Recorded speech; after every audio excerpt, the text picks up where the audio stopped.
حسبنا اللہ ونعم الوکیل نعم المولا ونعم النصیر سیدنا و مولانا بالحق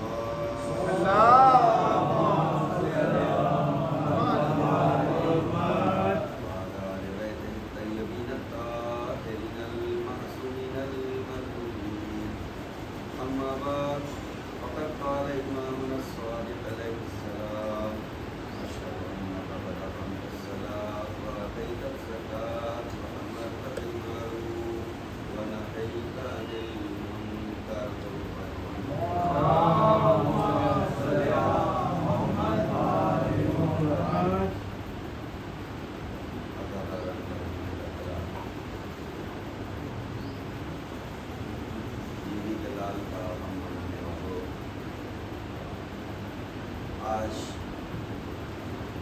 محرم کی 12 تاریخ ہے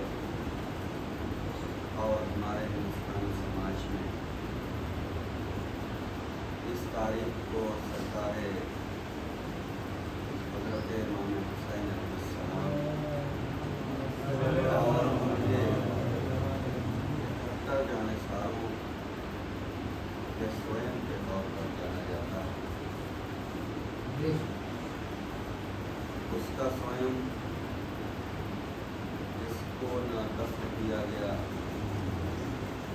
نہ اسے کفن ملا، نہ اس کا سوئم ہوا، نہ تسمہ ہوا، نہ چہلم۔ ہمارے سماج میں کچھ رسومات ہیں جسے تعزیت کے طور پر، تسلیت کے طور پر ان لوگوں کے بیچ پیش کیا جاتا ہے تاکہ جن کے غم گھر میں غم و الم کی کیفیت ہو، اس کی کچھ تسلی و تسلی ہو سکے۔ لیکن امام حسین علیہ السلام اتنے غریب ہیں، اتنے مظلوم ہیں، اتنے بے کس ہیں، اتنے بے نوا ہیں کہ 70 قربانیاں پیش کرنے کے بعد کربلا کی سرزمین پر عبادت خداوندی کو جس انداز سے پیش کیا، پروردگار عالم تو ان سے راضی ہو گیا۔ لیکن سماج میں جو لوگ ان کے نانا کا کلمہ پڑھتے تھے، انہوں نے انہیں شہید کرنے کے بعد بھی وہ انسانی سلوک ان سے نہیں کیا جو ایک سماج اپنے بیچ رہنے والوں سے کرتا ہے۔ مظلوم کربلا شہید انسانیت ہیں، شہید راہ خدا ہیں، شہید اسلام ہیں۔ وہ سماج جس کو ایک بہتر سماج بنانے کے لیے ان کے نانا معلم اخلاق بن کر کے دنیا کے سماج کی ویلیوز کو بہتر اور مستحکم بنانے کے لیے اس دنیا میں آئے تھے، لیکن رسول کی آنکھ بند ہوتے ہی اسے اس طرح ملیامیٹ کر دیا گیا کہ جتنے بھی صاحبان عرفان تھے، جتنے بھی صاحبان معرفت تھے، انہوں نے یہ محسوس کیا کہ اب وہ اسلامی سماج نہیں رہا۔ گویا اسلامی سماج میں رہنے والے اس طرح نمازیں نہیں پڑھ رہے تھے جیسے رسول پڑھتے تھے،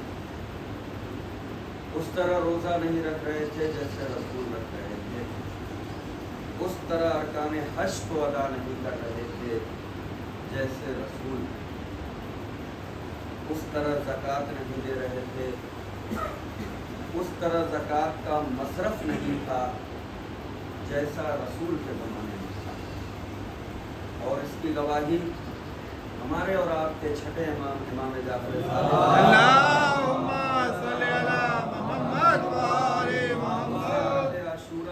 ज़ियारत वारसा और ज़ियारत अमीनुल्लाह में बार बार आपको ये हिदायत करके बताई कि आप इन ज़ियारतों को रोज़ पढ़ते रहें, दोहराते रहें, ताकि आपका समाज उस तरह तब्दील न हो जाए जैसे आज से 1400 साल पहले सन 60 हिजरी में, सन 61 हिजरी में हो। रसूल की आंख को बंद हुए सिर्फ 50 साल, और इतनी तब्दीली जो हुसैन मज़लूम को ये कहना पड़ा कि मैं अपने नाना की सुन्नत को ज़िंदा करने के लिए निकल रहा हूँ, मैं अपने बाबा अली मुर्तज़ा की उस सीरत को पेश करने के लिए निकल रहा हूँ जो उन्होंने रसूलुल्लाह की सुन्नत को कायम करने के लिए 3 खिलाफतों के बाद जारी सारी किया था। कूफे में जब ज़ाहिरी खिलाफत आने के बाद मौलाए कायनात ने नमाज पढ़ाई तो रसूल के साथ रहने वाले वो सहाबा भी उन नमाज पढ़ने वालों में थे जिन्होंने बरसों रसूल के पीछे नमाज पढ़ी, और उनमें से अक्सर ये बोल उठे कि आज हमने वैसे नमाज पढ़ी है जैसे रसूलुल्लाह के पीछे। गोया सहाबे किराम का ये जुमला, ये कहना इस बात की दलील है कि नमाज में तब्दीली हो गई थी, अरकान दीन में तब्दीली हो गई थी, सुन्नत रसूल को बिल्कुल भुला दिया गया था। और देखिए, असल में इमाम हुसैन अलैहिस्सलाम की ज़ात वो इरफानी ज़ात है जिसको समझना हर एक के बस की बात नहीं। भाई थे मोहम्मद हनफिया, लेकिन उन्होंने भी ये मशवरा दिया कि आप कहीं रूपोश हो जाएं या उन इलाकों में चले जाएं जहां हमारे बाबा के चाहने वाले और शिया रहते हैं, आप महफूज रहें। लेकिन जैसे ही आपको मालूम हो कि यजीद पावर में कम हो गया है, आप बाहर आएं और गोया तख्ते खिलाफत को हासिल करें। मैं यही कहूँगा कि मोहम्मद अरबिया को इमामत का इतना इरफान नहीं, वरना ये मशवरा वो नहीं है। इसीलिए इमाम हुसैन अलैहिस्सलाम ने बहुत से ऐसे लोगों को मदीने से साथ नहीं लिया जो इस्लामी मुआशरे में बड़े मुहतरम थे। जनाबे अब्दुल्ला इब्न उमर के बारे में रवायत ये बताती है कि जब इमाम हुसैन अलैहिस्सलाम मदीने से चले तो वो बहुत देर तक इमाम हुसैन अलैहिस्सलाम को पकड़ करके और बगलगीर होकर के रोए और कहा कि देखिए, आप इराक की तरफ मत जाइए, इसलिए कि मैं देख रहा हूँ कि इराक में आपको कत्ल कर दिया। मैं कहूँगा कि आपको इरफान नहीं था अब्दुल्ला इब्न हुसैन को, तो ये बचपन से मालूम था कि मुझे करबला की सरजमीन पर कत्ल किया। और जिस हुसैन को इतना बड़ा यकीन हो अपने नाना के तौर पर, इसलिए कि वो मजलिस तो हुसैन के इस दुनिया में आते ही मुनक़िद हो गई थी, और रसूल ने बता दिया था जनाब फातिमा और मौलाए कायनात और जितने भी अफराद खानवादा थे सभी के सामने कि इस बच्चे को 3 दिन का भूखा और प्यासा करबला के मैदान में शहीद किया गया। तो अब्दुल्ला इब्न उमर क्या जो है कहते, या अब्दुल्ला इब्न अब्बास जो इस्लामी दुनिया के सबसे बड़े मुफस्सिर हैं, लेकिन उन्होंने भी इराक जाने से तो रोका और मशवरा दिया, लेकिन इरफान इमामत न होने के सबब वो भी इमाम हुसैन अलैहिस्सलाम के साथ करबला के इस मार्के में शामिल नहीं हो सके। बहुत से ऐसे लोग जिन्हें इमाम हुसैन अलैहिस्सलाम ने बुलाया, लेकिन वो अपनी बदबख्ती के सबब जो है इस हुसैनी कारवां में शामिल नहीं हो सके। और बहुत से ऐसे लोग थे जिन्हें इमाम हुसैन अलैहिस्सलाम ने बुलाया और उन्होंने अपनी तमाम अमारत, तमाम अपनी दौलत, सब कुछ अपना जो है छोड़ करके इमाम हुसैन की आवाज़ पे लब्बैक कहा और कहा कि लब्बैक फर्जंद रसूल, ہم آ رہے ہیں اور ہم جانتے ہیں کہ آپ دین کی احیا کے لیے نکلے ہیں، آپ جو ہے دین کو بچانے کے لیے نکلے ہیں، تو ہم آپ کا ساتھ دیں گے۔ ایسے ہی چند افراد کا وہ مجمع کربلا کے میدان میں امام حسین علیہ السلام لے کر کے آئے اور اپنی مظلومی، اپنی ناطاقتی اور اپنے عرفان خداوندی سے معرکہ حق و باطل کو اس طرح جو ہے فتح کیا کہ کائنات میں دنیا کے 2/3 حصے پہ حکومت کرنے والا یزید اتنا بڑا لعنتی ہو گیا کہ کوئی بھی جو ہے اس کا نام رکھنے کو تیار نہیں۔ جو اسے فالو کرتے ہیں،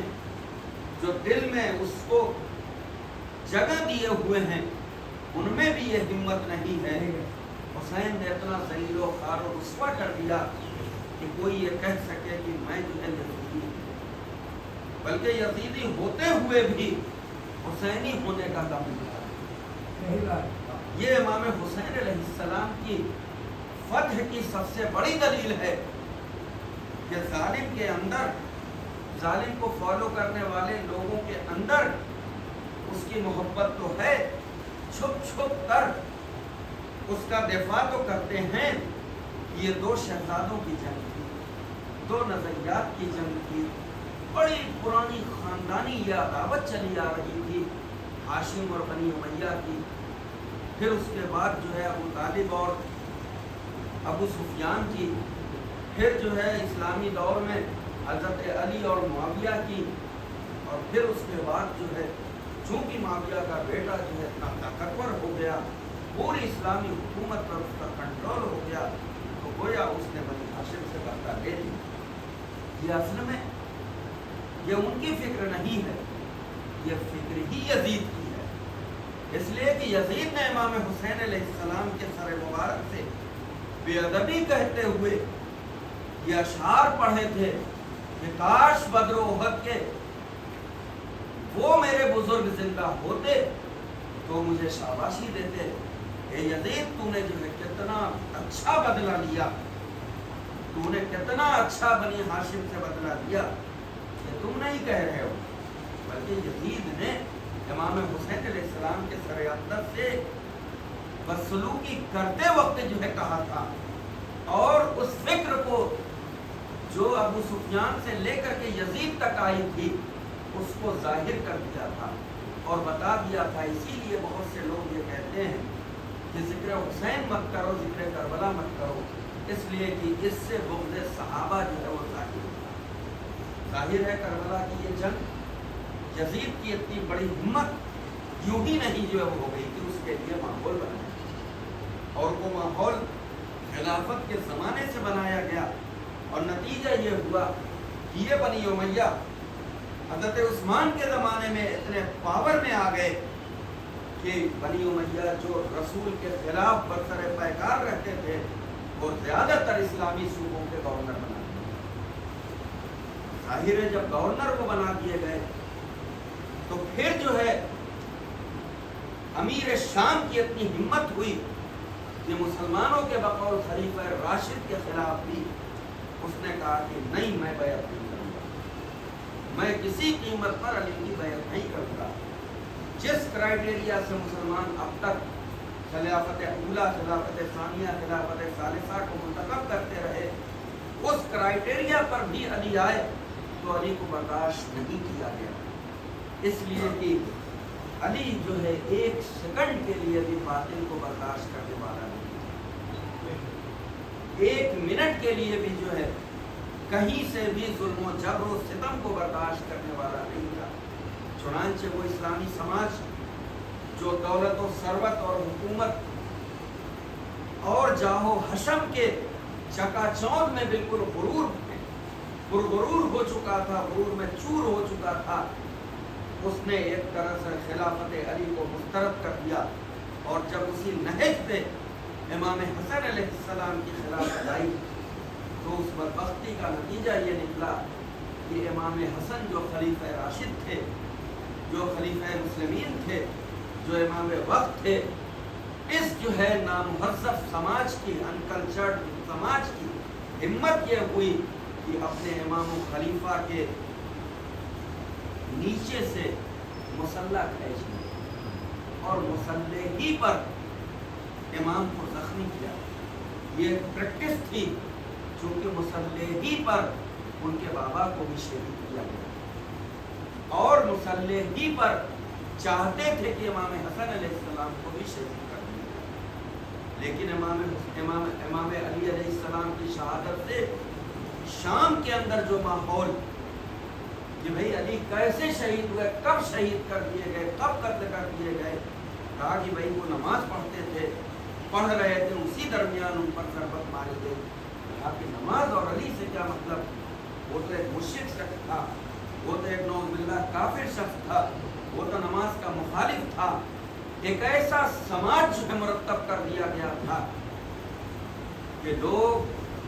علی جن کی نماز کے یعنی جن کے تصور کے بغیر, جن پر جو ہے درود کے بغیر نماز نہیں ہو سکتی, اسے وہ سماج بے نمازی سمجھا. کہا کہ اچھا نماز کی حالت نماز, ظاہر ہے جب سوالات قائم ہوتے ہیں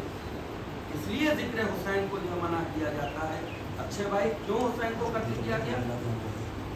اس لیے کہ حسین نے یہ اعلان کیا تھا کہ میں امر بالمعروف و نہی عن المنکر کے احیاء کے لیے نکل رہا ہوں, میں سنت رسول کو نہیں. اچھا گویا مطلب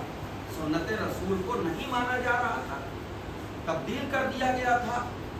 اچھا تو بھائی کس نے تبدیل کیا؟ اب اس کے پیچھے کی کہانی چلے گی, وہ پورا منظرنامہ جو ہے سامنے آئے گا کہ آخر یہ ماحول کیوں بنا, کس نے یہ ماحول بنایا, کیسے یہ ماحول بنا. اس لیے جو ہے ذکر حسین کو ہمیشہ گلے لگایا, اس لیے کہ اس ذکر حسین سے وہ تمام نقاب اٹھ جاتی ہے جو اب تک چھپ کر کے جو ہے اسلام پر حملے ہوتے تھے. اس لیے کہ حضرت علی کو حالت سجدہ میں شہید کر دیا گیا, لیکن ایک مہرہ سامنے آیا, صرف ابن ملجم مہرہ تھا, اصل قاتل جو ہے کوئی اور. اب جب تاریخ پتہ لگائے گی کہ کس کی سازش کے تحت ابن ملجم نے امام حسین علیہ السلام کو شہید کیا, یا کس کی سازش کے تحت امام حسن علیہ السلام کے نیچے سے بستر جو ہے کھینچا گیا یا مسلح کھینچا گیا, وہ تمام چیزیں جو ہے سامنے آئیں. کس کی سازش کے تحت امام حسن علیہ السلام کے گھر میں رہتے ہوئے زہر دے کر کے شہید کر دیا گیا. چنانچہ امام حسین علیہ السلام نے پوری حکمت عملی تبدیل کر دی. مدینے میں نہیں رہوں گا, مکے میں نہیں رہوں گا, مدینے میں تم چاہتے ہو کہ حسین کو زہر دے کر کے یا کسی سازش کے تحت قتل کر دیا جائے, نہیں, حسین تو وہ ذات ہے جو ہر منافق کو بالکل جو ہے سامنے لے آ کر کے رکھے. چنانچہ امام حسین علیہ السلام مکے بھی آئے, اپنا پورا میسج میں مسلمانوں کے سامنے رکھا, لیکن جب امام حسین علیہ السلام کو پتہ یہ چلا کہ وہی طریقہ کار اپنایا جا رہا ہے کہ حاجیوں کے بھیس میں, شردھالوؤں کے بھیس میں, عقیدت مندوں کے بھیس میں, حاجیوں کے بھیس میں حسین کو قتل کر دیا جائے. حسین نے کہا کہ نہیں, میں حرم خدا کو بہانہ بنا کر کے میں تو یزید کو اس طرح بے نقاب کر دوں گا, میں بنی امیہ کو اس طرح بے نقاب کر دوں گا کہ مسلمانوں کو میں بتاؤں گا کہ دیکھو انہوں نے مجھے تو شہید کیا ہی کیا, لیکن حرم خدا کو بھی دیکھو انہوں نے آ کر کے جو ہے شہید, انہوں نے حرم خدا کی بھی بے حرمت کی, انہوں نے حرم رسول کی بھی بے حرمت کی. چنانچہ امام حسین علیہ السلام تاریخ سے پورا پردہ ہٹانا چاہتے اور اسی کے تحت کربلا کے میدان میں آئے. آپ جو مسلسل جو ہے سن رہے ہیں حسین اور انصار حسین, حسین اور حسین کے پورے گھرانے کے کارنامے, یعنی ابدار ویلوس جو ہماری تمام تر انسانی ضرورتیں ہیں, کربلا میں امام حسین اور ان کے ساتھیوں نے جس طرح پیش کیا, کائنات میں اس طرح کوئی پیش نہیں کرتا. اس لیے کہ آپ اپنے رشتہ داروں کا خیال جو ہے کیا ہے, آپ کے پاس پیسہ ہے تو کرتے ہیں, آپ کے پاس دولت ہے تو کرتے ہیں, آپ کے پاس زمین جائیداد ہے تو کرتے ہیں. ادھر دوسرا مرحلہ, سب کچھ چھوڑ کر کے, سب کچھ تج کر کے, سب کچھ لٹا کر کے तमाम रिश्तों को मुनक़ता करके सिर्फ और सिर्फ जो है इमाम से रिश्ता मुंसलिक करके अल्लाह की रज़ा को इस तरह हासिल कर लेना। ये अब तक लोग जो है रज़ा के मुतमन्नी थे, लेकिन इनकी रज़ा इस बुलंदी पर है कि जहाँ इमाम को अलैहिस्सलाम लिखा जा रहा है, जहाँ इमाम को अलैहिस्सलाम कहा जा रहा है, वहीं इनके साथ आने वालों को भी अलैहिस्सलाम, आने वालों को भी अलैहिस्सलाम। देखिए कोई जो है कैद नहीं। हुसैन ने कहा कि देखो आप जो है सिर्फ इंसानियत को सामने रखिए, जो इंसानियत की बका के लिए आपके जो है मूवमेंट में शामिल हो, आपके तहरीक में शामिल हो, उसे आप जो है गले लगा लीजिए। इसलिए कि वह कभी मुसलमान नहीं था, मुसलमान नहीं था, एक वक्त की भी नमाज नहीं पढ़ी उसने, लेकिन अलैहिस्सलाम है और इतना बड़ा मुजरिम है, लेकिन चंद घंटे के लिए आ गया हुसैन के साथ अलैहिस्सलाम है। यानी हुसैन के साथ जुड़ने में इंसानी अक़दार का सब कुछ, अगर आपको देखना है इंसानी अक़दार की बुलंदी, तो हुसैन के साथ जो है जोड़ करके देखिए। अगर हुसैन के साथ आप जुड़ते रहेंगे, उनकी फिक्र के साथ आप जुड़ते रहेंगे, उनके अक़वाल के साथ जुड़ते रहेंगे, उनकी सीरत के साथ जुड़ते रहेंगे, तो तमाम तर जो है जितनी पूरी कहानी इस्लाम की है, जो आदम से लेकर ख़ातम तक आती है, वो सब जो है वो आपके साथ जुड़ जाता है। और इसी चीज़ की गवाही साबित है, इसी चीज़ की जो है गवाही साबित है। मैंने अपनी जितनी गुफ्तगू जो है जामे अज़ा में की, उसमें कोशिश की है कि हम उन्हीं चीज़ों को जो है बताएं, यानी जिसका सिलसिला जो है, यानी इमाम हुसैन अलैहिस्सलाम से लेके कहाँ जो है ख़त्म होता है, हज़रत आदम। और हज़रत आदम अलैहिस्सलाम क्या है, वो रसूल के, यानी कभी बात आएगी तो मैं इस पर इंशाअल्लाह जो पढ़ूंगा कि परवरदिगार आलम के नूर से रसूल का नूर जब सामने आया और उस इज्जत व जलाल वाली शख्सियत की जब ज़ियारत की अल्लाह के रसूल ने,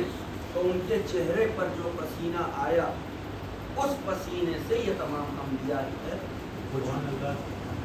उस पसीने से जो है, यानी ये वो हैं, यानी रसूल वो हैं कि उनके पसीने के कतरे से ये अंबिया पैदा हुए, जो आदम की शक्ल में आए, नूह की शक्ल में आए, इब्राहीम की शक्ल में आए, मूसा की शक्ल में आए। और मौलाए कायनात वो हैं जिनके लिए रसूल ने फरमाया अना वली, मैं वो हूँ और अली भी वही हैं, यानी जो असल जो है रसूल की है वही अली। और फिर उसके बाद वो सिलसिला जो है वो पहले मोहम्मद से लेके आखिर मोहम्मद तक, और इसीलिए आखिर मोहम्मद को ये कहा गया है कि सबसे बड़ा जो है असरदार अगर इस कायनात में कोई है तो वह आखिरी मुंतकिम खून हुसैन कोई है तो वो जो है आखिरी। आज उसका हम जो है स्वयं करने के लिए आए, इसका स्वयं जिसकी लाशों को पामाल कर दिया। थे तो रोने वाले लेकिन रोने नहीं दिया, थे फातिहा देने वाले लेकिन उनके हाथ पसे गर्दन बंधे हुए थे कि हाथ उठा करके किसी चीज पे फातिहा दे लेते, लेकिन मौला ये गुलाम आपकी फातिहे के लिए हाजिर, आपका स्वयं करने के लिए हाजिर हैं। अजरुकुम अल्लाह, खुदा आपको किसी गम में न रुलाए सिवाय गम मज़लूम करबला के। करबला में हुसैन अपने साथियों के साथ सो, लेकिन इस्लाम की तकदीर को जगा दी। इस्लाम की तकदीर भी सो जाती, उस करबला के रेगिस्तान में इस्लाम की तकदीर भी सो जाती अगर वो बीवियां न होती, अगर वो कैदी न होता जो उन बीवियों का सालार बन करके हाथों में हथकड़ियाँ, पैरों में बेड़ियाँ, गले में तौके खारदार पहने हुए इन बीवियों की क़यादत करता हुआ, जुल्म व सितम को मलियामेट करता हुआ तूफ़ शाम की राह को तय न किया। अजरुकुम अल्लाह। आज 12 मुहर्रम और रवायत ये बताती है कि आज का दिन अहले बैत हरम का कूफे में वो रूम है, वो कूफा जिस कूफे में ज़ैनब शहजादी बन के आई और किस एहतमाम से शहजादी बन के आई थी कि जब ज़ाहिरी खिलाफत को कूफा मुंतकिल किया है हमारे जो है इमाम ने, तो अपने बेटे इमाम हसन अलैहिस्सलाम से कहा कि बेटा जाओ और अपनी बहनों को और अहले हरम को लेकर के कूफा लेकर के आओ, इसलिए कि हम कूफे में अब क़याम करेंगे। लेकिन ख़ास हिदायत दी कि देखो सफ़र करना तो रात में करना, दिन में जो है क़याम कर लेना, इसलिए कि मैं नहीं चाहता कि मेरी बेटियों को आसमान भी जो है ये सूरज भी जो है वो देखे। इमाम हसन अलैहिस्सलाम गए और अहले हरम को लेकर के चला, लेकिन इमाम हसन अलैहिस्सलाम ने कहलवाया, कूफे के बाहर रुक गए और अपने बाबा से कहलवाया कि बाबा हम अहले हरम को लेकर के आ गए, अपनी बहनों को लेकर के आ गए हैं, कैसे जो है कूफे के अंदर आना। कहा कि बेटा ठहरो। और उसके बाद जो है इमाम आते हैं जनाब ज़ैनब के करीब और उनके ऊँट के मिहार को पकड़ लेते हैं। आप तसव्वुर कीजिए वो मंजर, आप सोचिए कि वक्त का इमाम ज़ैनब के ऊँट के मिहार को पकड़े हुए हैं और आज जो है ज़ैनब 12 मुहर्रम को उसी कूफे में उसी दरवाजे से आ रही है, लेकिन कूफे के दरवाजे पर एक सर जो है वो लटका हुआ, सर लटका हुआ है। सर ने जो है वो आवाज दी, अस्सलाम अलैकुम या ज़ैनब कुबरा, ए ज़ैनब कुबरा तुम पर मेरा सलाम हो। एक बार ज़ैनब ने महसूस किया इस गुर्बत के आलम में, अरे जिस आलम में मेरे सर पे चादर भी नहीं है, रिदा भी नहीं है, मेरे हाथ पसे गर्दन बंधे हुए हैं, इस गुर्बत के आलम में कौन है जो मुझे सलाम कर रहा है। एक बार आवाज दी, बेटा सैयदे सज्जाद, अरे कौन है जो इस वक्त हमें सलाम कर रहा है। आपने देखा नहीं है, अरे चचा मुस्लिम का सर अरे कूफे के दरवाजे से लटका हुआ है, अरे कोई और कौन सलाम करेगा। अरे हमारे चचा आपको सलाम कर रहे हैं। अजरुकुम अल्लाह, खुदा आपको किसी गम में न रुलाए सिवाय गम मज़लूम करबला के। क़यामत की घड़ी है, अरे मैं कहूँगा मौला आप जो ऊँट के मिहार पकड़े हुए कूफे में क्यों लेकर के जा रहे हैं। एक बार मौला उस चौक पे पहुँचे जो कूफे का मेन चौक था। एक बार कहते हैं, ए बेटा ज़ैनब इस चौक को गौर से देख लो, गौर से देख लो। आगे बढ़ते हैं, कहा कि देखो ये बाजार है कूफे का, इसे देख लो। और उसके बाद जो है वहाँ पे पहुँचते हैं जो दारुल अमारा जो है बनाया था मौला ने, कहा कि इसे भी गौर से देख लो। ये मस्जिद कूफा की पुष्ट पर हमारी रिहाइश है, ये वो जगह है। सबको बेटा इन जगहों को अच्छी तरह से देख लो। जब घर पहुँच गई शहजादी कहती हैं कि मुझसे रहा न गया। मैंने कहा ए बाबा, अरे हमारा इससे क्या ताल्लुक है। आपने एहतमाम से बुलाया कि भैया हसन को हमें लेने के लिए बुलाया, इतना एहतमाम था कि हमने रात को सफ़र किया, दिन को सफ़र भी नहीं किया। लेकिन क्यों ये बार बार कभी चौक दिखाते हैं, कभी बाजार दिखाते हैं, कभी शाहराहों को दिखाते हैं, कभी सजे हुए बाजार को दिखाते हैं। एक बार मेरा मौला तड़प गया, ए बेटा ज़ैनब यही कूफा होगा और तुम होगी। अरे सर पे तुम्हारे रिदा नहीं होगी, तुम्हारे हाथ अरे पसे गर्दन बंधे होंगे। अरे मुनादी ने दा दे रहा होगा, आओ तमाशा देखने वालों, अरे तमाशा देख लो। अरे ये नबीज़ादी है, ये ज़ैनब है, ये अली की बेटी ज़ैनब उम्मे कुलसूम है। एक बार ज़ैनब ने कहा زینب نے کہا کہ اے بابا کیا اس مرحلے سے بھی گزرنا ہوگا؟ کہا ہاں زینب، ارے میرا حسین کربلا میں 3 دن بھوکا اور پیاسا قتل کر دیا جائے گا، لیکن میرے حسین کی مظلومی کو ارے تمہیں ہی تو بتانا ہوگا۔ ارے کوفے کا بازار ہوگا، شام کا مجمع عام ہوگا،